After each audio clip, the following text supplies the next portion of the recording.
তাহিরপুরের রাস্তা প্যাক কাদায় পরিণত হয়েছে।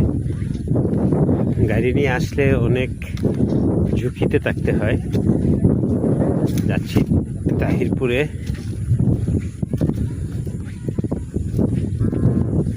যদিও রাস্তাটা বিগত কিছুদিন পূর্বে শুকনো ছিল, এখন কিন্তু আর আসা যাওয়ার মতো পরিবেশ নাই এই রাস্তাটার।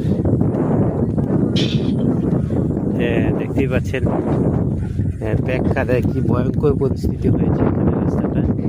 তো আসলে গাড়ি নিয়ে আসলে একটু সতর্কতার সহিত এখানে আসা যাওয়াটা করতে হবে আর কি। এখানে যেহেতু এখন বৃষ্টির মৌসুম, প্রতি মুহূর্তে আকাশের অবস্থা পরিবর্তন হয়, সেহেতু এই রাস্তায় যখন আসবেন একটু সতর্কতা অবলম্বন করবেন। কারণ এখনকার যে পরিবেশটা, বর্তমান যে রাস্তার পরিবেশটা, যেহেতু এখানে নতুন করে ব্রিজ নির্মাণাধীন আছে, সেহেতু এখানে রাস্তাঘাট একটু জটিল অবস্থায় পরিণত হয়েছে বর্ষার মৌসুম যেহেতু। তাছাড়া প্রতি মুহূর্তে বৃষ্টি, যার কারণে একটু দুর্ঘটনার কবল থেকে বাঁচার জন্য দুটা